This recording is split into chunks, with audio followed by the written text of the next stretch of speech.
Hi, welcome to my channel. We're talking about self-concept, how you feel about yourself.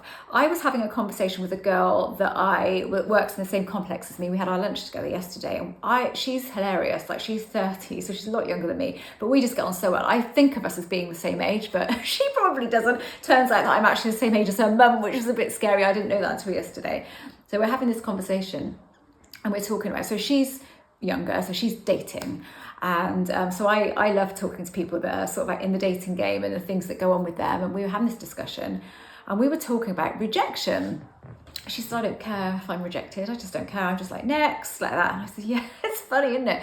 And we were talking about why we feel like that. And I said, yeah, I'm the same. I said, well, the thing is with me, if I get any rejection, I don't understand it. I'm like really baffled by it, and she said, yeah. She said, I can take it. She said, but I don't get it. I'm thinking, why? Why the hell? So we're both really, really similar. And she's probably more confident than me even. And she's like, got loads of self-esteem, and it's brilliant. I love talking to her. So we were having this discussion. I said, yeah, I don't know where that comes from with me, that I'm so sort of shocked if I find out, one, that somebody doesn't like me, or two, if I was to get some rejection, I have this kind of like, what? Where does that come from? And I put it down to my dad, mostly, for him not ever being able to understand if I got any sort of rejection, but it's you, so he sort of saw me in this particular way. He didn't treat me like a little princess or anything like that. He was a proper dad, but he just sort of saw me as something special, I suppose. So I've obviously kind of taken that and run with it. And actually I think my mum does, in a way, because my mum made a comment to me last week, which made me laugh, and I thought, oh, so she kind of sees me that way as well. So I think that that definitely helps. How you're brought up and what people around you say and how they treat you definitely helps. But you can change it. You can absolutely change it, because it is just an energy. And as we were talking about it, I could feel that sort of energy, like, yeah, I just, and whether that's deluded or not, God, who knows, but my reality does show to me in that way, and hers obviously does as well. It was just funny. We're laughing about it so much that, oh my God, we're so up ourselves. I don't feel like that, and like, sometimes I talk about these things and it is a massive exaggeration, and I do know that not everybody is interested in the same people. Of course they're not, and life would be very boring if everybody just liked the same people, and I do get that, of course I do, but it's just this energetic thing within me that doesn't get it, that's like, ugh. But then I have to rationalize and go, well, not everyone's going to like you, not everyone's going to want you, of course they're not. So I can tell myself that rationally, but then it's just this feeling. So and I don't say that I have the feeling that I'm always first choice, but I don't have the feeling that I'm not, if you know what I mean. So I don't walk around going, oh, I'm always first choice, everyone chooses me. I don't have that feeling. But again, I don't have the feeling that I'm not. So there's nothing getting in my way in life in that respect. I just think, because I know that I can get on with anyone, even people that I think don't like me or I'm not so keen on them, I can still get on with them, and I will always make the effort to get on with everyone. I guess I'm a people person.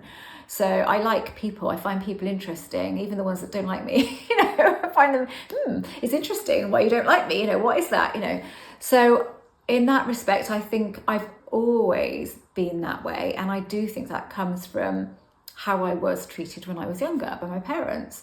That is all important, isn't it? But there's also things about me that I have changed, that were also in there, that I had experiences when I was younger that led me to think certain things about myself and believe certain things about myself. But I'm very good at wiping those things out, because going, well, that's nonsense. I'm bringing in a different feeling. But the feeling that I'm bringing in is purely energetic. It doesn't come with any belief.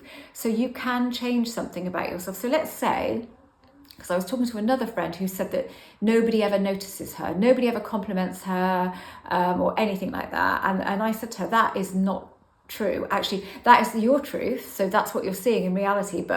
And that did come from something way back. We took it way back to her school days.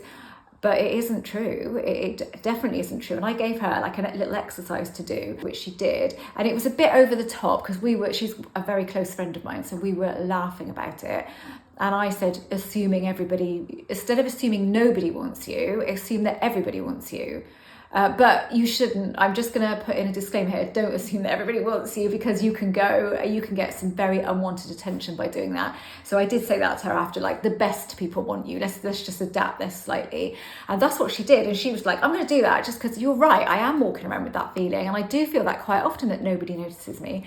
The very next day, she met this guy. There was nothing in it. They were just having a nice conversation. And then at the end of the conversation, he complimented her. She couldn't believe it. She was like, I can't believe that. And I was walking around with that feeling because it's energy. She said, I didn't have any belief that someone was going to suddenly compliment me or anything like that. But it worked. Yes, it worked because it's energetic. So if you think that you're always second choice or you're never chosen, that's just an energy, that's just something within you that's come from something for sure, but it doesn't have to be worked at to get rid of. You can bring in the energy of the person so the version of you, the quantum version of you, that does get chosen. You don't have to say always gets chosen, you could say often gets chosen, and you just bring in the energy of that and you feel it. What would it feel like if I was this person that actually believed that? Let's just pretend to be that.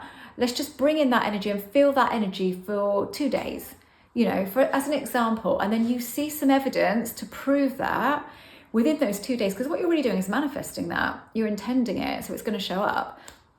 You see some evidence of that. So you have to stick to it. And if you start feeling the old version, you go, no, and you bring in this new version.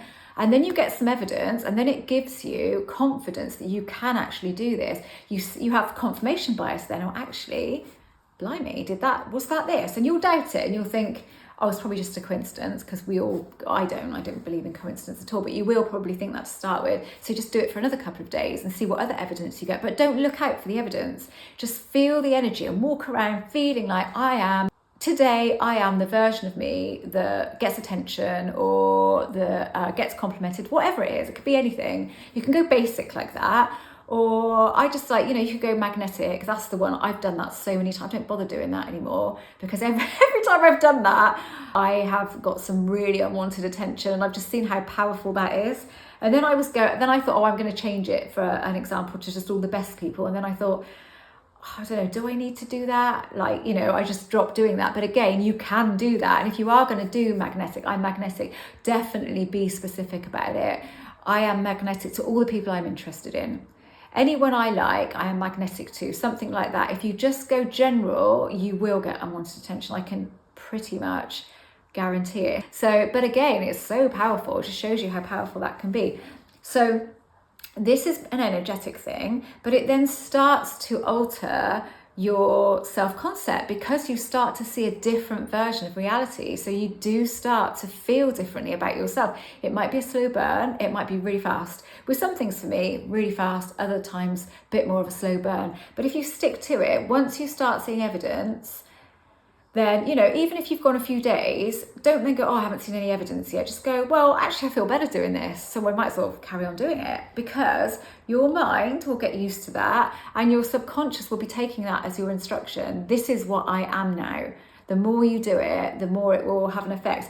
I think it's way more effective than using affirmations. I think affirmations tend to make you notice that you're not this and you're trying to become this. And this, you are becoming it in the moment. You're not trying to become it, you are becoming it. Whether you know it or not, you realize it or not, you're becoming that version of you for a day, 2 days, 3 days. I mean, if I'm feeling, let's say that I'm going somewhere and I need to be confident, and in that moment, I'm just not feeling it for some reason. I've woken up, I just don't feel great.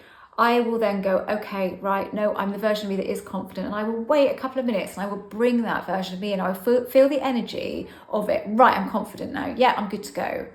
And you can do that, again, it's a practice thing. It's a bit strange thing to think of, isn't it? And to imagine is real, but it is only energetic. And when you're feeling a bit less than confident in the moment, that's just an energy. And you're allowing it to thrive by not doing anything about it. But if you decide to swap it for something, there's this exercise, and it's an NLP exercise. So you imagine a circle, and inside that circle is the energy of what you want to be in that moment, and then you step inside of the circle and you feel the energy of that. So let's just say confidence as an example, and it sort of fills you up. You know, you're in that circle, all around you is this confident energy, and it's inside of you as well, and you stay there for about 2 minutes, then you step outside of the circle. So you've infused yourself with confidence, but that could be anything. Could be magnetism, could be love, could be whatever you want it to be, but that's sort of an instant hit of energy, and you may find you just keep doing it and doing it, but it doesn't matter, does it? If you're doing it and then you're feeling good after it, you're feeling different, then that's all good, because as soon as your energy changes, everything starts to move around that. So reality then starts to recalibrate around your new feeling state, whatever that feeling state is. So if you decide to feel magnetic, for example, reality starts moving then, and people will start coming into your existence in that day, maybe the next day, that are going to show to you that this energy is then going to produce them doing this or doing this, somebody saying this, somebody saying that. But it wouldn't have happened unless you had done this. So everything starts to move around you. You bend space and time in that moment. Right, I'm going to stop it there. Thanks so much for watching. If you don't know anything about me, I'm an author, manifestation coach, and I am a mindset and self-concept coach.